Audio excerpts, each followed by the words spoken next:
Hey guys, just a quick one for you today. We have an issue in this matchup between Texas and Michigan. It looks like Brock Purdy is not going to be able to play this week. According to the news, let's have a look over here. Says from NFL.com that he's in concussion protocol. Fox News is saying that he's unlikely to play. Sam Darnold, of course, is the backup quarterback, and he has experience, so there's no reason for Shanahan and the Niners to take any chances with their starting quarterback, Brock Purdy. We all remember what happened last year in the conference championship game. So I would say there's a good chance that he misses this game. And this is a key game between 2, 3, and 4 teams that are on the bubble. And Michigan, of course, could really use the victory as they're trying to dig out of an early season hole where they fell behind. Let's have a look over here at Michigan. There's the Wolverines.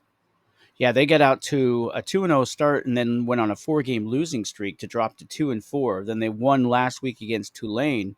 They could use another victory here against Texas, as the next few weeks do not look easy. It's never easy, actually, in this league. So one thing about week 8 that's interesting, no buys. I checked it out. I was kind of surprised. I was looking around at all the teams looking for buys, and I didn't see any. And so I checked out the NFL schedule, and lo and behold, there were no buys. So that's a good thing. We have a lot of key matchups this week. So that's nice that there aren't any buys to ruin them. Let's have a look up and down. I'm going to go more in depth on Saturday when I have some more time. But we've got some pretty key matchups here. We have this one, of course, Texas and Michigan, Fresno State and California. Both teams coming in at 3 and 4 in that one.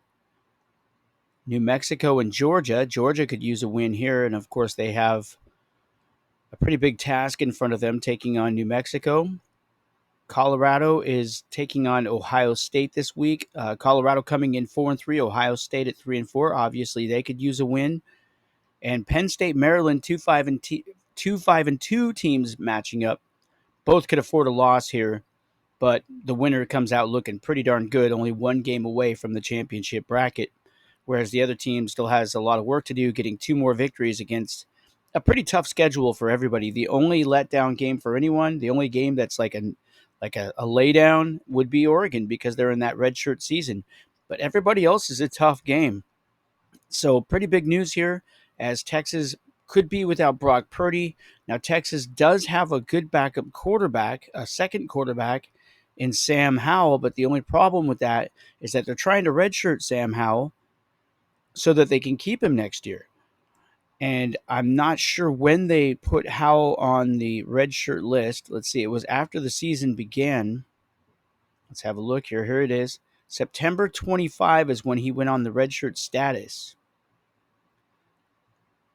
So looking at September 25, that was following that week's games. The season began, if I'm not mistaken, on the 7th. So there's 1, 2, 3 weeks. Yeah, Sam Howell might have one eligible game left. So if they used him this week in this game, they would lose him for bowl season if they wanted to keep redshirting him. Or they could just throw the redshirt plans overboard and have 2 quarterbacks for the rest of the year, which would really bode well for their success and their chances.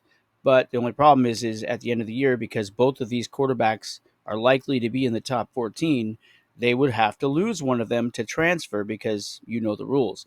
You can't have 2 quarterbacks in the top 14 that were not redshirted the previous year. You can't keep them both. You have to let one transfer, or both for that matter. You could let them both transfer if maybe you liked a rookie that was coming into the league a lot and wanted to take your chances there. So decision time for Ben Johnson and the Texas Longhorns as they have to decide what they're going to do this week. Texas is coming in 3 wins, 4 losses, and pretty tough schedule as it is for everybody coming up. So I don't know. I don't know what they would do. I think that they should be praying that Brock Purdy plays, or maybe just be like, you know what, we're just going to have to lose one of these quarterbacks next season, and we're going to go for the championship this year. We're going to go all in. As it is, I think Howell had one more eligible game, so they could have used him for maybe their Week 17 bowl game, and they would hope that would be the championship game. But if you throw the plans overboard to redshirt Howell, now you've got two quarterbacks the rest of the year, and you're definitely a formidable opponent. Only one other team in the league that I can think of off the top of my head has that luxury, and that would be number one ranked New Mexico, who of course has Gardner Minshew and Bryce Young at quarterback. So that was the update I wanted to give you guys. I'll go more into depth on some of the other matchups, but big one here, as once again Texas is going to be possibly without Brock Purdy, and a big decision to make on Sam Howell for their big game against Michigan. Both teams coming in 3-4 and in need of a win in order to avoid a 3-5 hole with 6 games to go and needing 4 victories. That would be a tough one to climb out of in this league, which is very competitive, as you know. All right, I'll talk to you guys soon.